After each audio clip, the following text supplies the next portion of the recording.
How do I correct or change my status?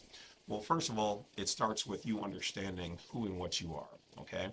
Under Code 8 USC 1101-22B, it states that all U.S. citizens, okay, are also U.S. nationals, but not all U.S. nationals are U.S. citizens. So if you were born here, naturalized here, or you married somebody, you can gain their citizenship through them for both a U.S. citizen and a U.S. national side. These are typically old laws. Some of them have been updated on the U.S. citizen side, but in fact, you have to know who and what you are. So, how do you change this? How do you correct it? Okay, well, when you go to your job, you've got your I-9 that you fill out. You might want to make sure that you put on there you are a non citizen of the United States or a state citizen or a American national, national of the United States of America. These are all mean the same thing. But how do you really do it? Okay. So not only in filling out the forms are you indicating to them who and what you are, but you also have to keep in mind that the affidavit process and the passport process are very key to this. Okay, so one of the ways to, and also the court process. So starting with that one, if you want to do this, you can contact the court and submit put in a declaration to them, create an affidavit, okay, which also goes hand in hand with the affidavit process. So in creating an affidavit, you put in your status, why you believe you are that, get it notarized, and then you're going to get it recorded with the court. Okay, that's one of the ways. You don't have to do all of these. It's better to be as thorough as possible. And also in your affidavit, you can put in there if you want to have a cease and desist, if there's any services that you don't want to participate in, everything you want to let them know about, you can put it in that and submit it to the court and have it recorded, which goes hand in hand with the affidavit process. So the affidavit process essentially is the same thing, except for you're going to send it also to your mayor, your governor, excuse me, your chief of police, the attorney general, secretary of your state, uh, any city hall, you want to get recorded down there as well.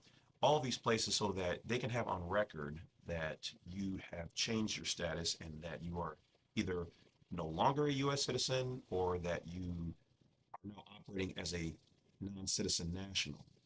Okay, so you don't have to give up your U.S. citizen side. I tell people, as education and entertainment only, as all my information is here on this platform, you do not just want to do that because you will lose out on some benefits and some services if you renounce. Not by declaring your status, because you were born with it. Your status as a non-citizen national or American national or a state citizen or constitutional citizen or just national was given to you as a birthright. The state that you were born in, like if you were born in Florida, you're Floridian. New York, you're a New Yorker. California, you're a Californian. Okay, that was your first nationality because you were born there. Okay, or you were naturalized having been in that state for X amount of time. So you had it first. You then acquired your 14th Amendment U.S. citizenship, which is given to you from the U.S. corporation via your birth certificate and your Social Security card. You kept agreeing and telling them and informing them that, yes, I believe I am a U.S. citizen.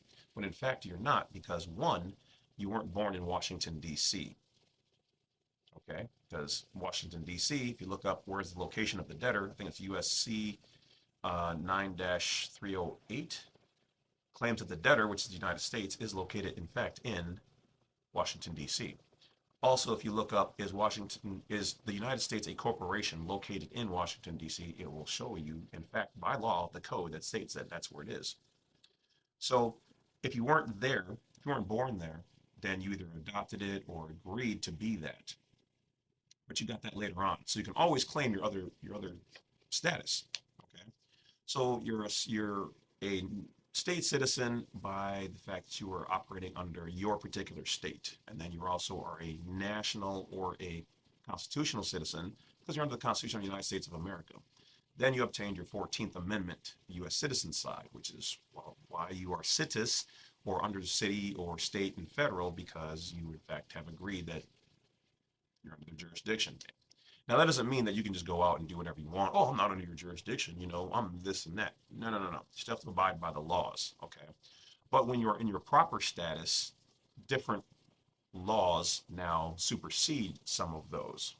Okay, so that means that you have to know your status, know what you're doing, and if you're operating in the private correctly, then yes, some things are different for you. So remember, guys, one, I want to say thank you guys for watching the video. Thank you for supporting the channel. And if you see anybody utilizing any of my information inappropriately or calling us out of our proper statuses and harassing or bullying manners, then by all means, don't forget to hit that report button. Okay, I would appreciate it. Thank you in advance. So that is essentially those 2 out of the 3 ways. The third way is the passport process.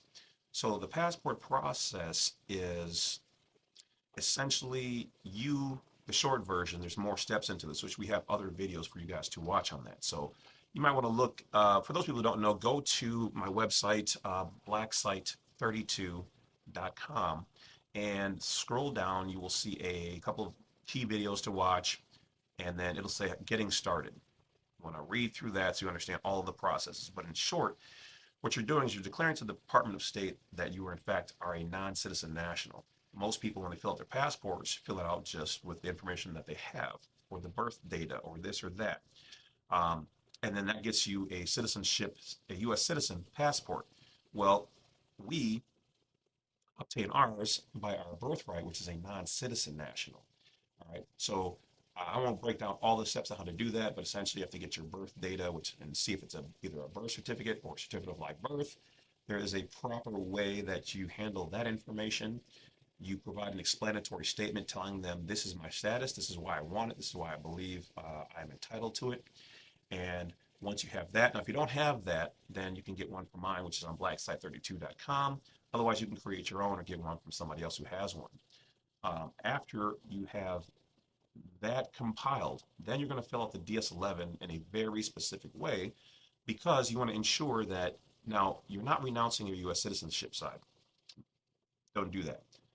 All you're doing here is you're using the proper information so that you can get the status done correctly. Okay. So there's a lot of steps to this. I would highly suggest watching my video, how do I fill out the DS-11 as a U.S. national. Now I'm going to be updating that video probably right after this video. And it's going to say, how do I fill out the DS-11 or my passport as a non-citizen national? Because a lot of people aren't familiar with all the terms, and these terms change, so we're going to update it. So that's about it, guys. So you've got the court way and filing it. You've got the affidavit way, sending it out to all the heads of state. And you've got the passport way. Also, you've got the I-9 when you're doing employment, filling that.